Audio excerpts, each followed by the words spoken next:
So we're continuing with Hilchos Shabbos from the Alter Rebbe.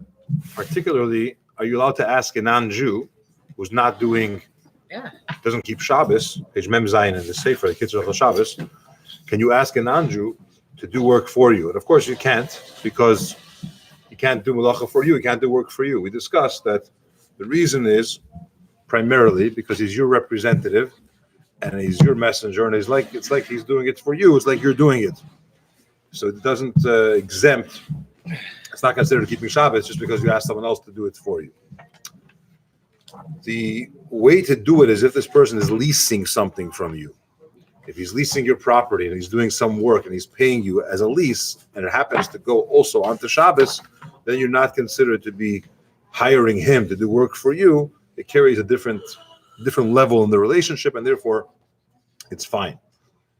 We did, however, stress that there's something called maras ayin, and that is, what is it going to look like to the eye? If someone comes by and sees a contractor on your house working, he's not going to think, maybe I just paid him to do the job, maybe I'm not paying him per day, maybe he's on his own, maybe I'm buying it after it's all done.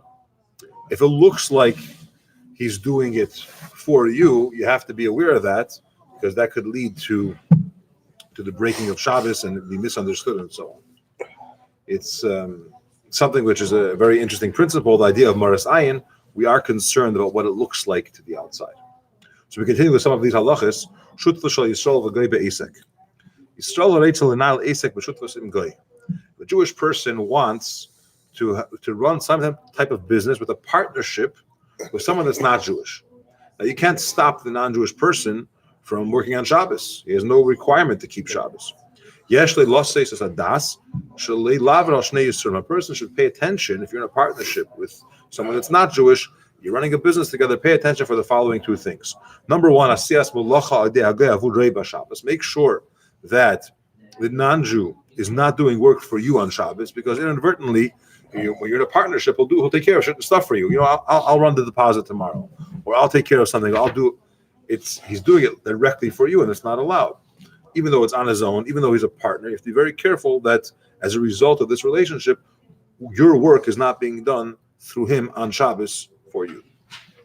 And the second thing to be careful about is in Tilas Schar Shabbos. You can't take payment for work that's done on Shabbos. You can't take payment, earn money from this that the guy, the non-Jew, has earned over Shabbos. He's going to explain in more detail as we go along, but the concept is, if it's a partnership, the only way it could work is if you told him, any money that we earn on Saturdays is yours 100%. I'm not taking any of that profit. You have to be careful with it. You have to make sure that the setup of the partnership is such that you're not getting money. Let's say someone owns, cleaners, and he wants it to be open on Shabbos, and he has a partner. Let's just say you should do it or you shouldn't do it. It's done. They're already doing it. You have to be careful to make sure that you're not earning any money from Shabbos. It's the partners, it's his benefit, it's his profit from that day. So here's the details. Yisrael v'goy sheyesh lam esek b'shutvas, a yid and a non-yid that have a partnership in a business. Umutal al shneim lasek b'chol avedas esek kol yom v'yom. They both are required to do. I apologize. I have to go back a page, because we missed the siman. I'm sorry, one page behind. Memhei. Nachri eis nisol kavlanos. Ima nachri eis nachal yisol v'teras kavlanos. If a non-Jew, it's important to understand the next part. If a non-Jew is doing melacha for a yid as a contractor on Shabbos, shekibel in general, shekibel avlases kach v'kach ba'ad schar kach v'kach. He accepted upon himself, I'm going to do this and this work, and the payment will be such and such. Kigain. You went to the tailor. The tailor is not Jewish. And you gave them your pants to fix. The kotas le schar, and you made up an amount that's going to cost you $5 to fix. You could leave him, allow him to do this whole thing for you on Shabbos. As long as you don't tell him, I'd like you to do this for me on Shabbos, because he's not working for me, he's not my employee, he's not my partner, he fixes pants. I gave him my pair of pants. The fact that he decided to do it on Shabbos, we have a price that we pre-agreed on. And he has the product already. Do it whenever you want. As long as I don't ask him to do it on Shabbos, it's fine. What about if you give it to him like right before Shabbos? Okay, so he's going to say further that you should make sure that it's done in a way that if he wants, he could do it before Shabbos. If you're going to give it to him 5 minutes before sunset, and he can't physically finish it in that time, and you're going to pick it up the moment Shabbos ends, you're telling him to do it on Shabbos. Right. But if you give it to him 2 hours before, or you pick it up on Monday, the fact that he's closed on Sunday, doesn't want to do it on Sunday, that's his problem or his solution. But that's okay. But you're right. You can't give it to the final moment. We'll get to later about mail, how that works, the next day mail. When he's doing it as a contracted work, he's not like your messenger, he's not your representative. It's not compared to someone who has been hired, a daily laborer, and he's not Jewish, and he's working for you on Shabbos, he's your representative. Your employee, it's not his work. He has no business here. His goal here is not finish the job. Rather, his goal here is work for the Jewish person all day. I'll get paid every hour, every day. That's my goal here. So he's really working for me. He's my representative. But if he's a contractor, the work is his own work. His goal here is finish the work to get payment. Therefore, he's not considered to be your representative. So the example that he brought here is when you bring your clothes to the tailor, they don't work for you, and they're not interested in what you have to do or not do, or your Shabbos or not your Shabbos. He's not your representative. He's here to fix pants and pay me this amount, and we're done. When I do it, it's completely independent of the Jewish person. It's important, however, figure out the price before Shabbos. Shouldn't leave it open-ended. Yeah. So because then it depends how long it took, and working on Shabbos has some impact on it. But most of these places that you'll go to today have a set price for certain items, and that's the price. So again, they're on their own. They're not doing it as your representative. This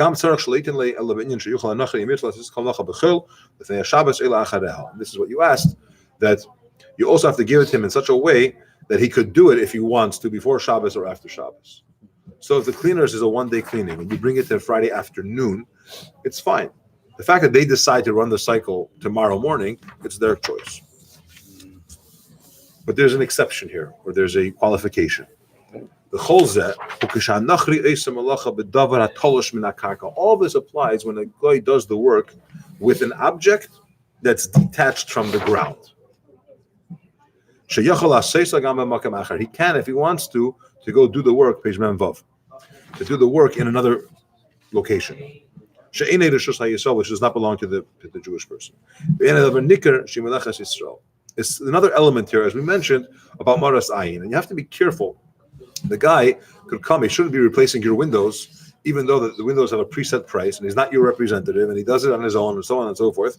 But if it's attached to the ground, meaning it's a structure that's yours, and you can't take it somewhere else and do it, then people will walk by and say, "Oh, I guess you're allowed to hire someone. He must not be Jewish." And if he's not Jewish, he could work for you, which is not the case.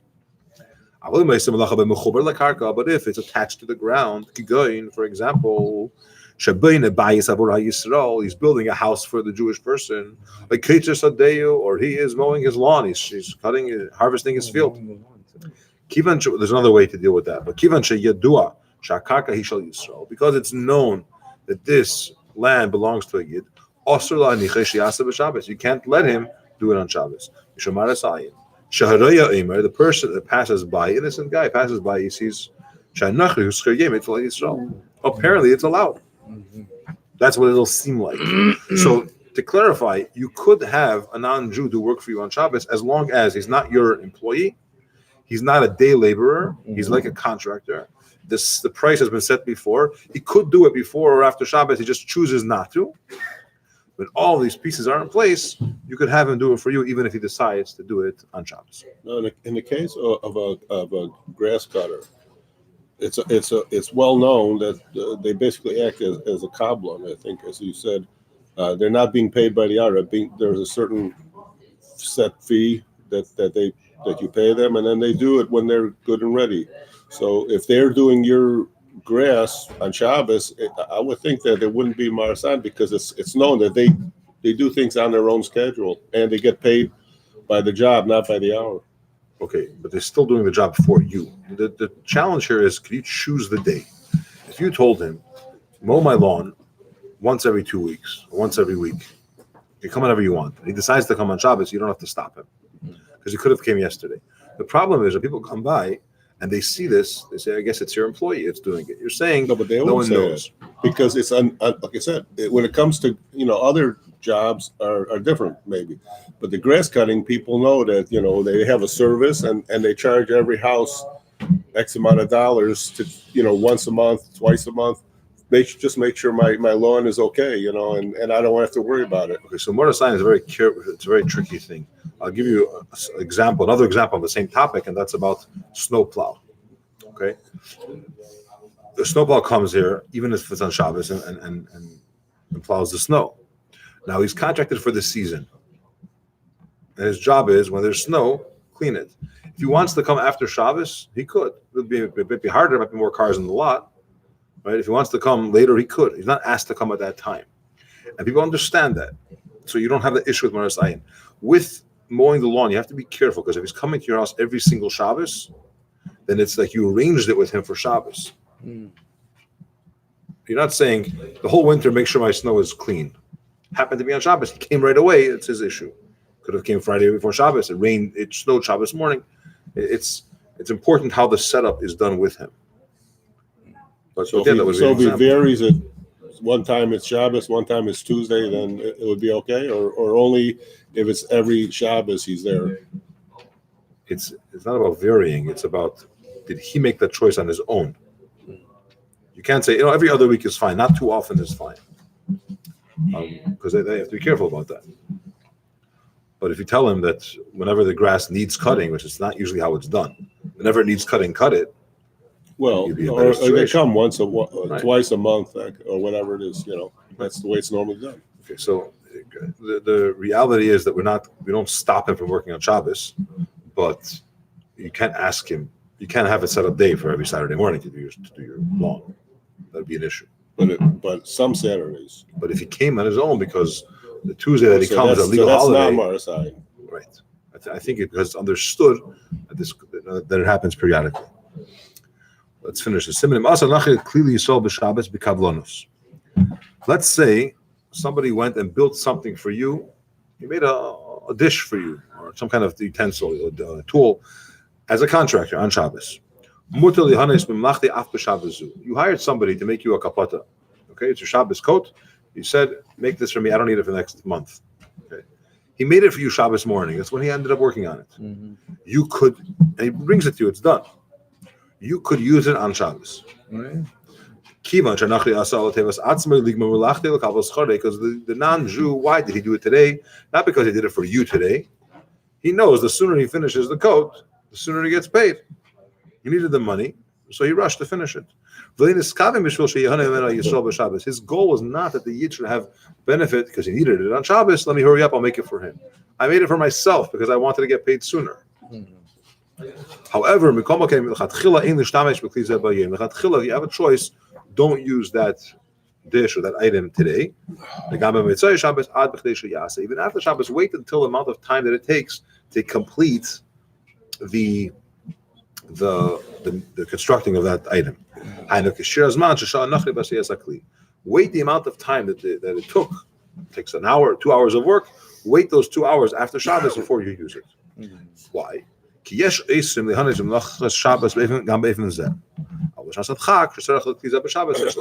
opinions, says the Alter Rebbe, who say that even if it was not done for you, on Shabbos itself, he rushed to do it for you.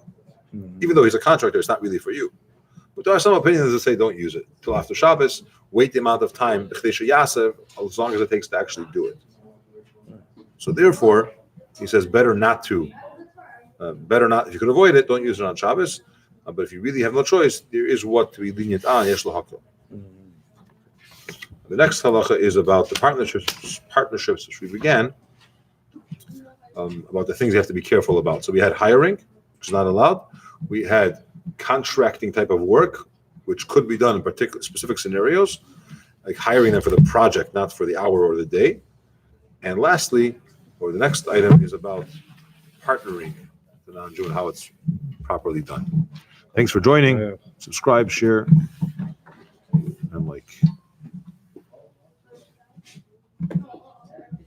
Thumbs up. Yes.